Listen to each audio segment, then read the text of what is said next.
Alors la question, c'est pourquoi tout le monde n'est pas auto-entrepreneur? Parce qu'il faut bien se poser et bien réfléchir et bien comprendre, ça n'est pas compliqué. Et on va voir quelles sont vraiment les vraies raisons pour lesquelles vous devez choisir l'un ou l'autre. Tu me dis que... ça y est, ben voilà, les inscriptions sont terminées.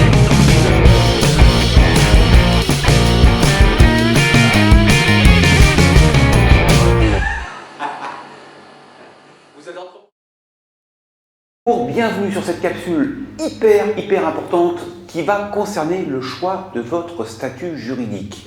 Cette capsule s'adresse aux personnes qui sont en train de se gratter la tête pour savoir quoi choisir à la création de votre entreprise. Est-ce que vous mettez en auto-entrepreneur? Est-ce que vous mettez en SARL? Ou est-ce que vous mettez en SAS? On va commencer par l'auto-entrepreneur. Ce qu'il faut que vous compreniez, ce qu'il faut que vous calculiez, c'est les charges que vous allez avoir. Si pour exercer votre activité, vous n'avez pas de charges, vous avez juste un téléphone, un peu d'essence, une voiture que vous pouvez assumer parce que vous ne faites pas beaucoup de kilomètres, vous pouvez démarrer chez vous sur un bureau, vous n'avez pas de location de bureau à faire, commencez en auto-entrepreneur.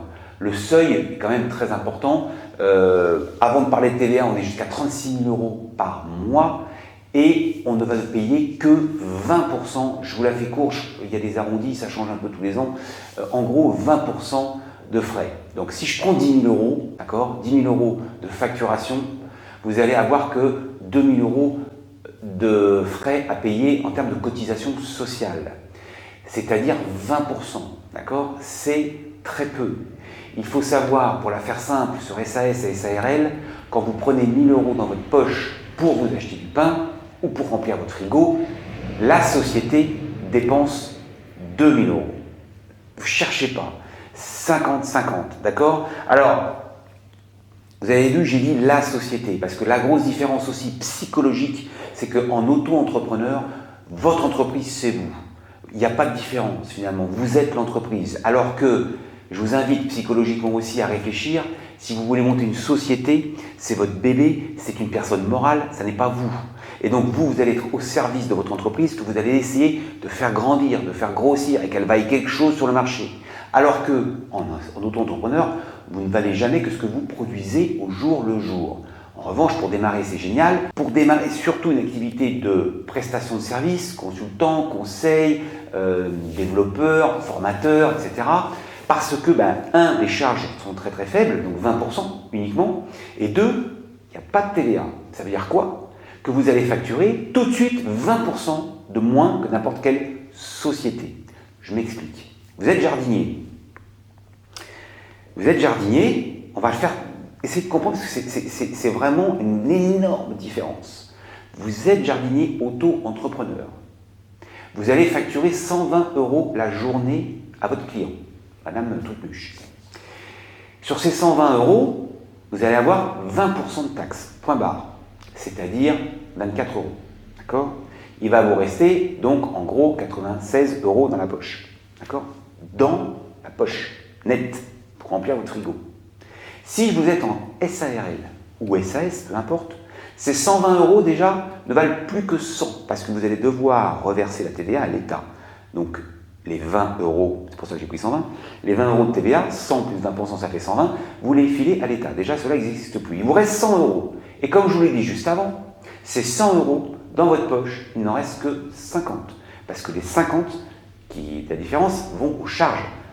URSSAF, vieillesse, maladie, etc., etc. Il n'y a pas à tortiller. Quelqu'un qui vous raconterait. Alors, allez, différence entre SAS et SARL. SARL, on va être à 40%, SAS à 50%, pour faire simple. Parce que SARL, vous n'êtes pas salarié, SAS, vous êtes salarié. Il y a un peu plus de charges dans la SAS. Donc, effectivement, si vous êtes en SARL, il va vous rester 60 €, en SAS, 50 € sur ces 120 € que Madame Trucmuche vous aura payé par chèque. D'accord? En auto-entrepreneur, il vous reste 96 €. Alors la question, c'est pourquoi tout le monde n'est pas auto-entrepreneur? Déjà, le plafond, il est de 36 000 € pour être assujetti à ce régime-là, 36 000 € par an. Après, il faut déclarer de la TVA. 36 000 € par an, c'est quand même déjà à la louche 3 000 € par mois, sur lequel vous avez payé 20%, 600 €, 2 400 € par mois. Donc vous pouvez vous faire 2 400 € net en étant moins cher que vos concurrents qui, eux, sont en SAS ou sont RL de 20%. Et la société de paysagistes qui arrive, qui a des salariés, qui a des véhicules, qui a des bureaux, etc., elle est assujettie à la TVA et elle va être obligée, vous rendez-vous compte, pour gagner la même chose, 96 €, de facturer 96 fois 200, on va dire à peu près 200 €, 190 €, plus la TVA. 240 €, le double, pour gagner exactement la même chose et l'entreprise gagne rien, parce que ça permet aux salariés de gagner exactement la même chose. Il faut vraiment que vous repreniez ce que je viens de vous dire pour bien comprendre que le delta, il est énorme. Donc si vous voulez pas vous embêter, faire vite et gagner le plus en rapport par rapport au travail que vous effectuez et de ce que vous facturez, très clairement, auto-entrepreneur. La deuxième raison pour laquelle on peut aussi se dire pourquoi l'auto-entrepreneur ne serait-il pas bien, c'est quand vous avez des charges. Je suis parti de là, au départ. Je pars du principe que vous n'avez pas de charges. C'est-à-dire que vous avez un téléphone et un véhicule que vous ne payez pas cher. Si vous êtes jardinier, qu'il faut vous acheter un camion, qu'il faut mettre de l'essence parce que vous faites 300 km par jour, parce que vous voulez inviter vos clients au restaurant, parce qu'il vous faut du matériel de sécurité, parce que si, parce que ça devient plus compliqué de calculer s'il va falloir rester en SARL ou en auto-entrepreneur parce que les charges ne sont pas déduites. Ça veut dire quoi?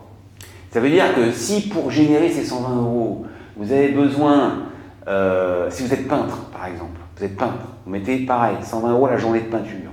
Si vous devez acheter de la peinture, là par contre vous allez l'acheter avec la TVA. Si vous avez 50 € de peinture, ça fait 60 € TTC de peinture. Ces 60 €, vous allez devoir les acheter, facturer 120.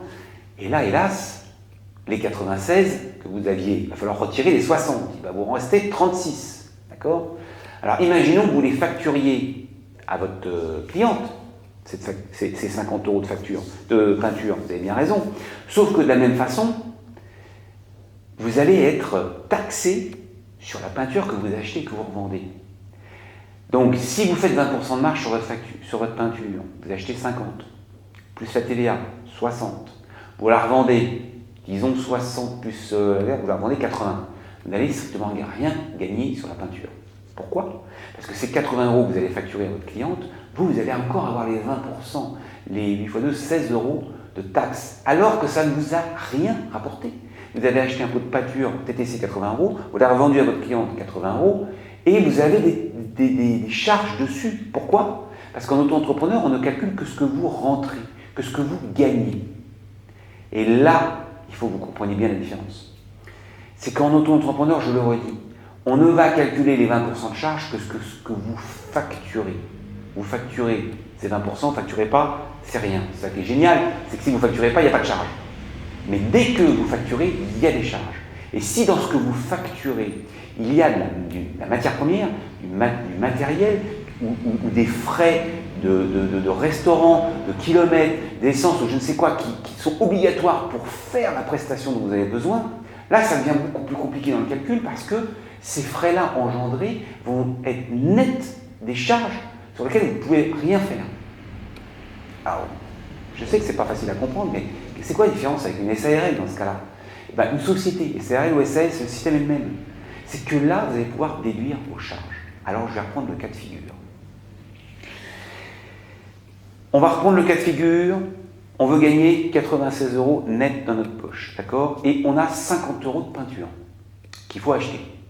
Donc, et on va faire 20% de marge sur notre peinture. Il faut bien essayer de gagner un peu de sous quand on vend de la peinture, sinon vous demandez à Madame Machepro, ce qui est le cas en auto-entrepreneur.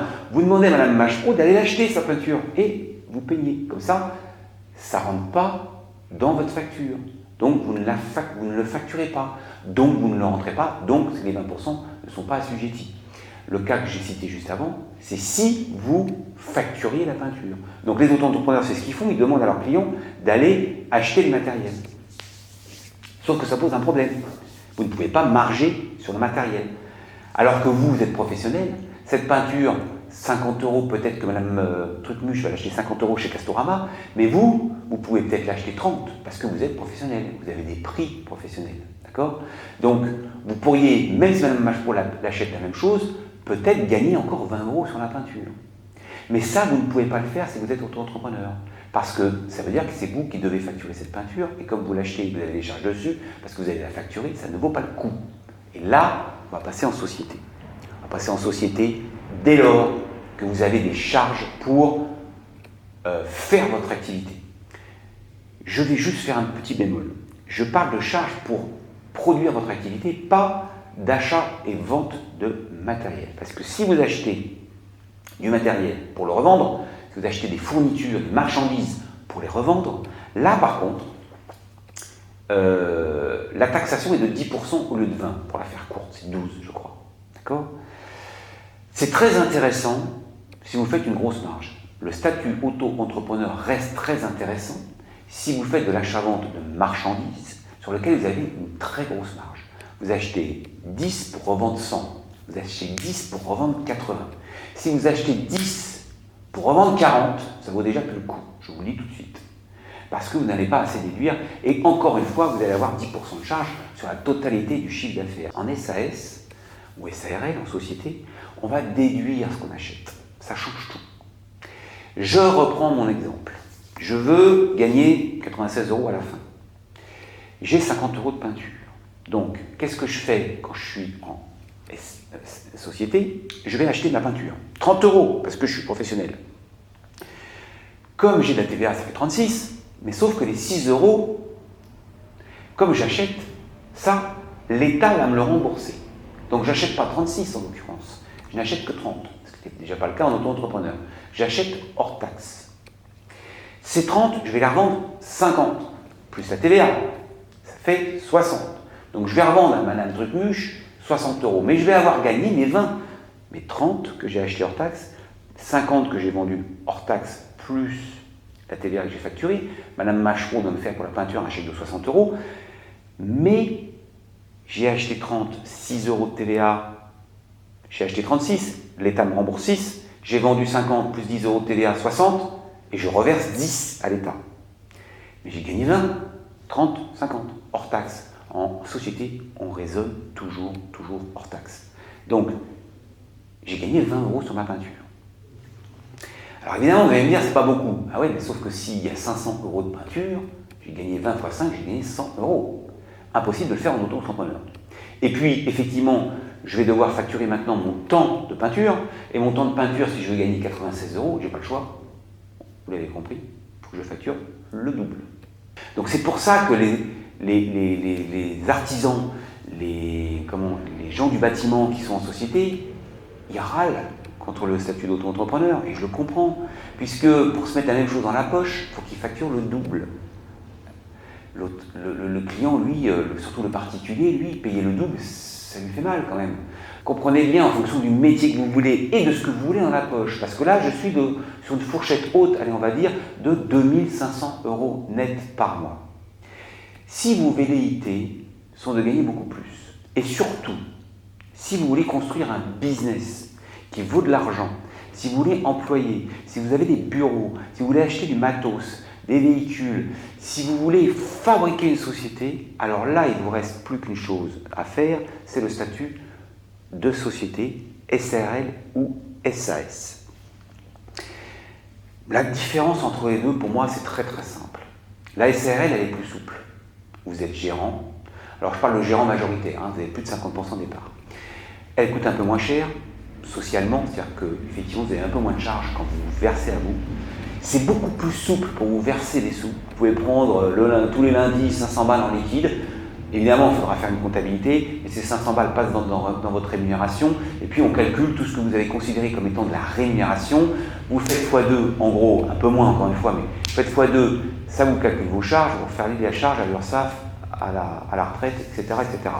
Mais vous n'avez pas de fiche de paye, donc vous n'êtes pas obligé d'attendre la fin du mois, vous n'êtes pas obligé de rentrer dans la logique de la fiche de paye. Et ça, c'est déjà un peu moins cher, parce qu'une fiche de paye, ça coûte toujours un petit quelque chose, c'est beaucoup moins compliqué. Vous prenez, on fait le point de ce que vous avez considéré comme étant de la rémunération, et vous allez aux charges.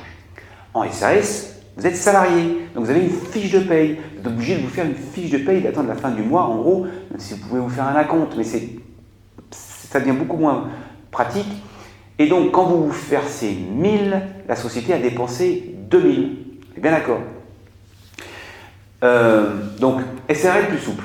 Et l'autre différence, c'est si, dans la projection de votre business, vous avez l'intention d'être tout seul, ou peut-être dans 1 an, ou 2 ou 3, peut-être vous associer avec quelqu'un, mais c'est même pas sûr, SARL.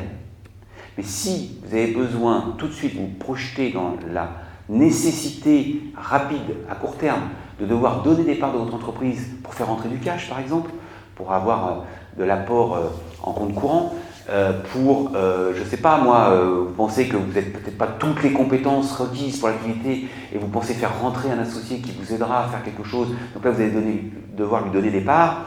Il faut savoir que quand on cède des parts à la SAS, il n'y a rien d'autre qu'un bout de papier à faire sur un coin de table, à la limite, au resto. D'accord ? Vous pouvez filer des parts très facilement. Ce n'est pas du tout le cas en SARL. En SARL, il va falloir redéposer ce qu'on appelle les statuts. Il va falloir refabriquer les statuts en disant qui est associé, à combien de parts, quels sont ses numéros de parts, etc. En SAS, ça c'est beaucoup plus souple. Donc les deux raisons fondamentales à créer une SAS plutôt qu'une SARL, c'est celle-là. 1, plus souple au niveau de la rémunération sur une SARL qu'une SAS. 2, plus souple sur une SAS de se filer des parts qu'en SARL. Après, il y a une notion très psychologique. En SAS, vous êtes président, d'accord, de votre SAS. En SARL, vous êtes gérant. Ça a une connotation un peu old school, presque gérant. Pour autant, c'est un peu plus souple. En termes de responsabilité, honnêtement, ça se vaut. Ça se vaut, puisque de toute façon, quoi que vous fassiez en SARL ou en SARL, si vous faites des conneries de gestion, vous avez acheté la dernière S7K Mercedes sur le dos de l'entreprise, puis vous plantez 4 fournisseurs, il y a TVA, il y a l'URSSAF, vous vous retrouvez au tribunal, on va un peu vous reprocher, vous êtes acheté une voiture hors du commun, on va vous la reprendre déjà, pour commencer, puis on risque de vous faire mettre la main à la poche si vous avez vraiment fait défaut de gestion. Sans quoi, effectivement, vous êtes responsable à la hauteur de votre capital. J'en ai pas parlé parce qu'en SAS, en SARL, vous devez apporter du capital. Mais il peut être de 1 euro aujourd'hui, plus de 7000 euros comme à l'époque, 7500 euros.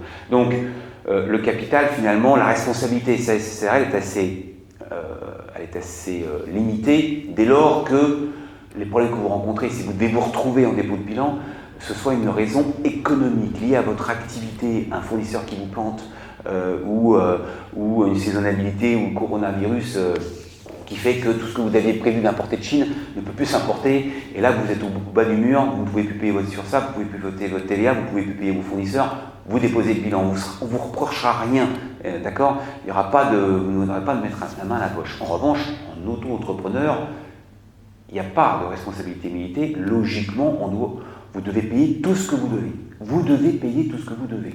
Donc c'est pour ça qu'il faut raisonner, et c'est un raisonnement qu'on n'acquiert pas forcément au début non plus. C'est pour ça que je reviens là-dessus. Auto-entrepreneur, vous êtes votre entreprise. C'est très important de le comprendre. Tout est mélangé, d'accord ? Vous pouvez exercer chez vous, c'est très simple. En SAS, SARL aussi, vous pouvez exercer de chez vous. Mais la raison d'être de votre activité au quotidien, en auto-entrepreneur, votre entreprise et vous, c'est la même chose.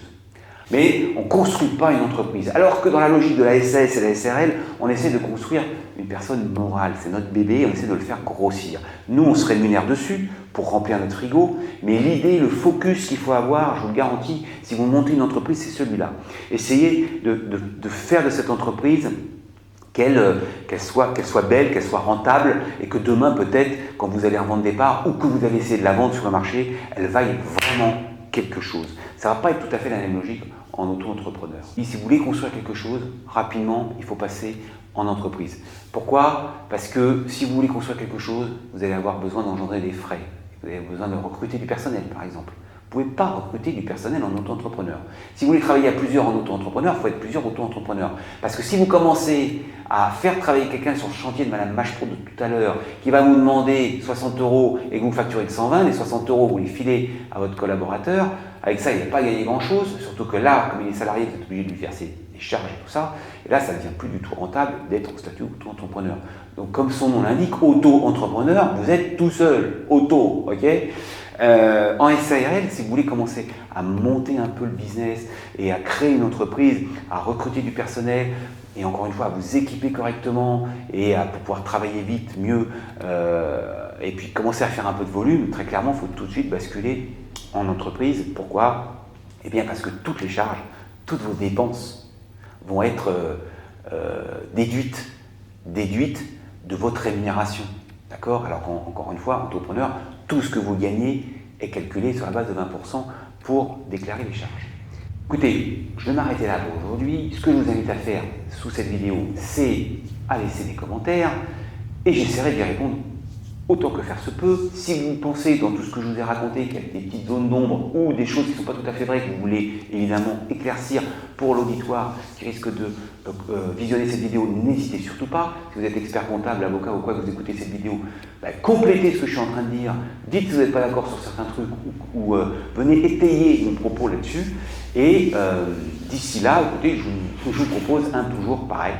Kiffez votre business quoi qu'il arrive, que ce soit le statut d'auto-entrepreneur de DSS ou des CRL, on est là dans le cadre de B-School pour kiffer notre business, mais kiffez-le en prenant le bon statut, en réfléchissant correctement à ce qui est le plus avantageux pour vous, le plus simple d'esprit et le plus mindset, au niveau du mindset, le plus cohérent avec ce que vous voulez faire dans l'année, les 3 ans, les 10 ans qui viennent. Je vous remercie infiniment. À très bientôt. Ciao, ciao.